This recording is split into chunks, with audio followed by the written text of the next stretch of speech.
Hey, I just want to plug this little course, right? It's the Irish Course by Richard Sleigh, right? I'm always talking about playing by ear. So there's various reasons why this course is I think it will accelerate learners, yeah, or harmonica players. I think it's fun, right? So it's the Irish Course, Richard Sleigh. Right, it's like the whole teachable. It's like a teachable website. It's a bit like Facebook. It's quite easy to use. There's videos, there's audio files, there's PDFs. The good thing about it is he does. There's 8 songs on there so far, and he kind of promises that he's adding to the course as you go. The other thing is it's like a Joe Flisco's. It's like Joe Flisco's stuff. It's so cheap. I don't understand. There's something wrong with these two guys, right? in a good way, because the stuff they put out is thorough. Just quickly, because I don't want to share it. It's musical, like theory, but it's not musical theory as in rah rah rah. It's very easy to explain. So that yes, there is musical sort of notation, but underneath it there is draw 5, blow 6 and stuff like that, right? But so not just that, so it provides a tab for the songs.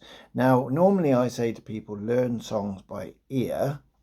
Okay, someone put me on to Irish or Celtic traditional trad real music, so it's like Irish, Celtic, jingle jangle and all that sort of stuff, and it's great fun and it's fast, right? So it's not all fast, but it tends to lend itself to that Irishy sort of stuff. Yeah, right, okay. So there's various reasons why I put in this course forward. One is, well, for a start, it's so cheap.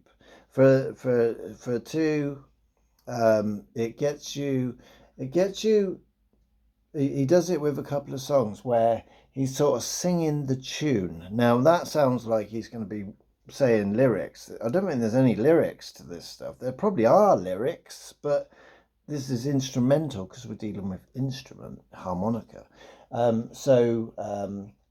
You sing it, da da da da da da da, whatever the song is, and that gets that sort of like what that does. It goes, hold on a minute, like, and if he actually does an example of how he plays these songs, and it's great, and it gets your foot tapping. It's fun, you'll have people going, wow, oh, that's great, that's fun, it's great, yeah, I can sit and listen to that all day. Not for my wife whilst I'm practicing. She don't come across like that. But anyway, and it makes you think, man, is it that simple? Is it really that simple? Harmonica journey isn't that simple. But once you've got to a certain level where you can play single clean notes, like a lot of it don't involve bends. It's single notes. Like, go and have a look at it and you'll see the titles of the songs. But the other thing, the thing that it can get you doing, right, is it can get you learning by ear, because it helps you to see, right, humming the song sort of thing, getting in your head, and then just going for it. Also sort of teaches you to break a song down and do it in phrases. So that section, and that section, learn that section, then that one, and then it gets in, right? Not just that, it gets you using the whole harmonica. So what I mean by that is some of the songs, they're in the upper register, the 5, 6, 7, 8, 9, 10 holes. like I said, there's videos and audios and PDFs. I'm not even selling this stuff. I'm not working for this guy. I'm telling you. The other thing that it gets you doing is it gets you using harmonicas that you might not use. Okay, so a D harmonica. So there's a couple of songs where he does. One way you're using the D harmonica, and the other one where you might be using the low D. But you could play that song in either, because he shows you both ways. So there's more than 8 songs in that sense of the word, if you know what I mean. The G harmonica, the D harmonica, again the D. I haven't actually looked at every song, but again, it's getting me right. For me personally, it's helped me to, because if you listen to these songs on YouTube, there's no right and wrong in a sense, yet the tune is recognizable to somebody who knows these things. But in one video you'll have someone on a violin, and violins are quite ornamental, not in the way they look, but in the way they sound. There's all sorts of stuff going on, right? Okay, and then you got another video where someone's doing it on a little whistle, and that's very simple sort of thing, but again, he might be doing it slightly different.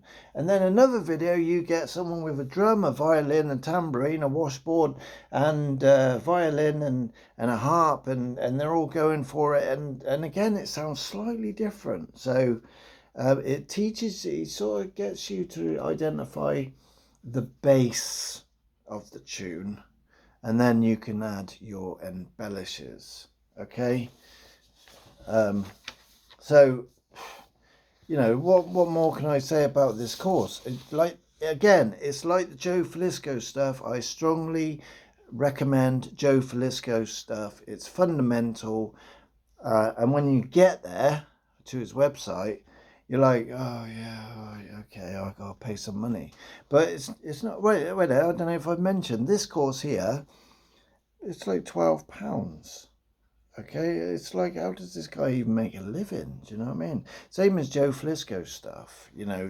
I've got one of his courses. I think it was £1 or $1.99 or in dollars or whatever. But do you know what I mean? Or another one was like, I don't know, like silly money, like I don't know, like below £10 for a course that's going to keep you going for 6 months, but so just to recap, this course encourages playing by ear, which I always bang on about.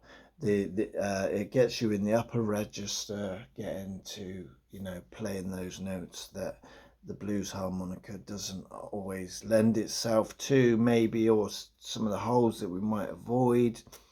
And then, the other thing is so cheap, gets you playing different keys. And there is a song which I'm learning now. It's great fun. It's called Red Haired Boy. Is because it's in either a low D harmonica or just a standard D. There's one of those versions, which is one that I'm doing in standard D, because I haven't got a low D harmonica.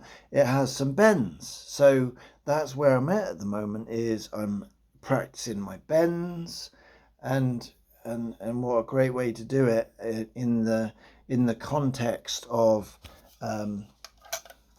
using a metronome, and also let me add this, right?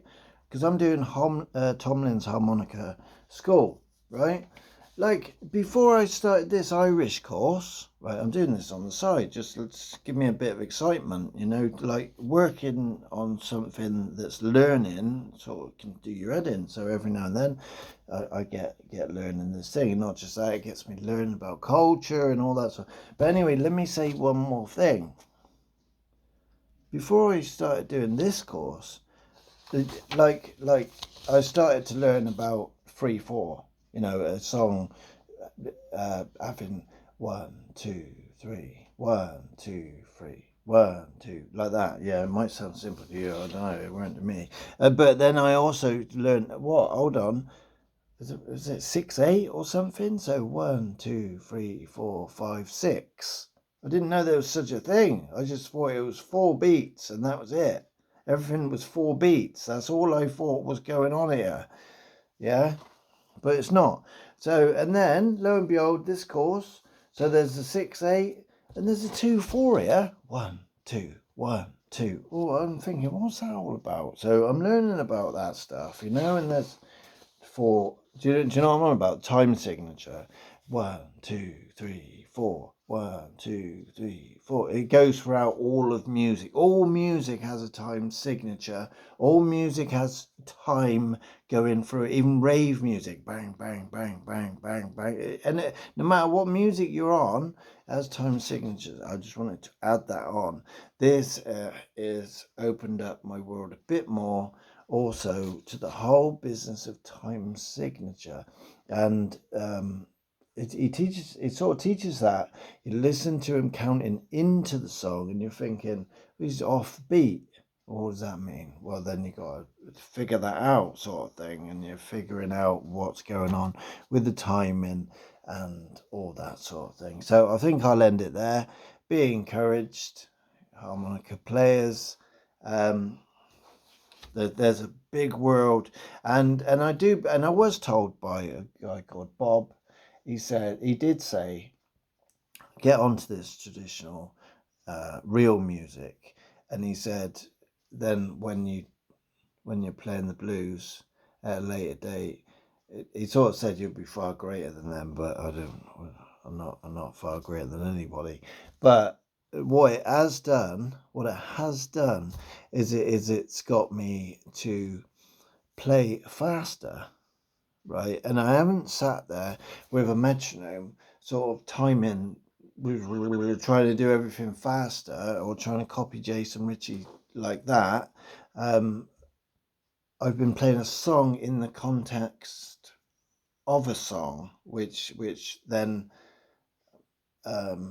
provides pleasure to the earlugs and other people if they enjoy it. So I'm nothing wrong with the whole setting metronomes and doing things fast, and nothing wrong with that at all. Do you know what I mean? But for me and my learning style, and maybe that's what Bob was on about, is because he was always talking about